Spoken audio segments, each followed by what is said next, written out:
boys. Let's go. Today we're here in Malta, a fascinating island with 7,000 years of history, culture and arts. And even if you look behind me, south of Sicily is just 90 kilometers away. Looking to my right, we have North Africa, which is just 290 kilometers away. And to back of me, south of Gibraltar, 1,830 kilometers away. Now, what perfect place, what commercial hub to organize for the very first time the first ever awards for African migrants in the history of Malta. The bus has been fascinating. We've been receiving so many phone calls. It's been in the national newspapers, it's been on radio, it's been on TV. Please don't go away. We're going to be right back.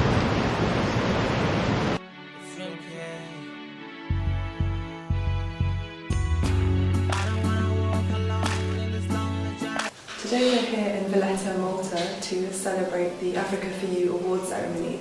This is actually the first ever award ceremony celebrating African achievement in this country. There are many Africans in Malta have success stories. It's not easy, is it? It's not easy being an African, even if you have a passport. It's not easy because people look at the colour of your skin, and there's an element of the Maltese society which does not accept something different.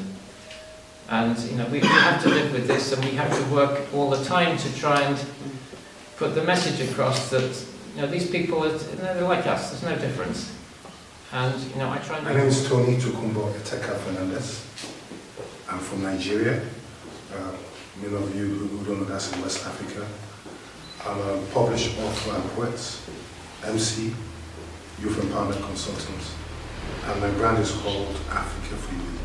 Africa4U really is simply about promoting true life and success stories of Africans in diaspora and Africans around the world.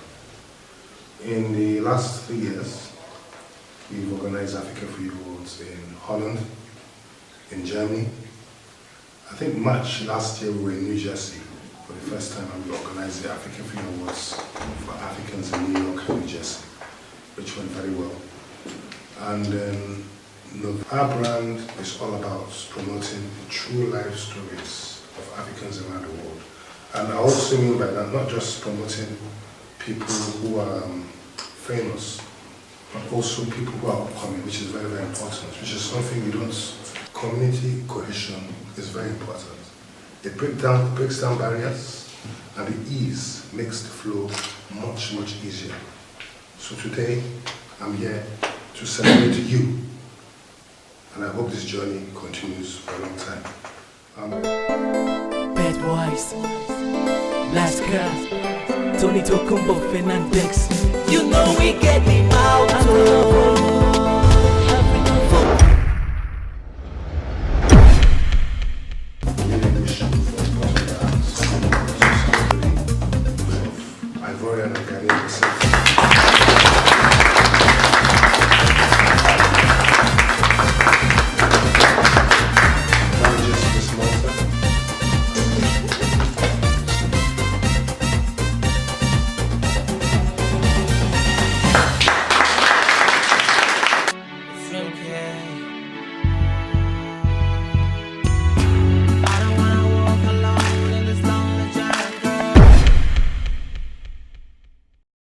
So what do you think Malta needs to do to change the eventually?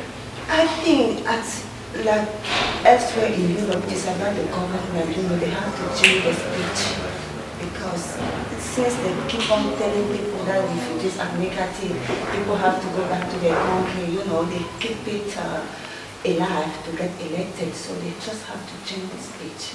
Yeah, and obviously it's quite relevant today because they're having political discussions about immigrants today. Yes, and refugees. So what do you think the outcome will be, and what do you think you hope to see at Malta? I really hope that at least, because the gathering like that is so political, they forget the side of the daily life of the human, of the people. This video or whatever we're doing, it is good for them to know that people who are living daily this difficulty, the only thing they want is to have respect. because these are fathers, mother, children. They need that respect that is must be granted to anybody. So it's lovely to meet you all. And obviously we're here this evening to celebrate African culture, but also multiculturalism in general. And what kind of role do you think multiculturalism plays in Malta right now? To me, multiculturalism in Malta does not play much role because Maltese society are not accepting the multiculturalism, especially people from Africa, black skin is a very big issue in Malta here. From the society as well from the government. So we are facing very difficult issues sometimes when it comes to anything that we want to do, from documentation to even just a small service at the hospital and in places like where people in need and have a right to go there. Most of the places we are not welcome there. So, and is there anything that's been done, like activist-wise, like are people trying to change that at all? it's very, very difficult because the country is small, people know each other. So if you have an issue with someone and you go to someone else, they speak to each other, it come like they're nearly almost cousins, you know. So Yeah. they will never let each other behind to support you, you know. They stick to each other over you, so it's very difficult sometimes.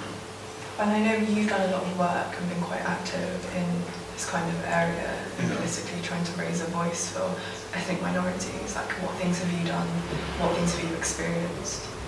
Well, personally, I always work with people because we have a migrant organization which called. And it's very difficult, and culturally, how is that different? It's difficult, and we don't know what is the problem. We don't come for government, we don't come for population, we don't know. We're just working to pay taxes, we pay everything. You understand? But we really are prepared. We want to sacrifice. So it's lovely to meet you, David. And you obviously set up African Media Association. Could you tell us about what the association does and why it was set up in the first place? The history was that one migrant from Somalia, who was a radio journalist, came through the system through 5 months of detention, and from the open centre at Malta, they were trying to find him some work. And they said, David, you're on the radio, he's from radio, can you meet? So we met, and he said, I want to restart my career. He'd been 18 months out of career while he was struggling around different countries of Africa and detention. And I said, the only way we're going to get you working is that we create a project and get funding for it, which is helping the migrant community here. And that's how it started.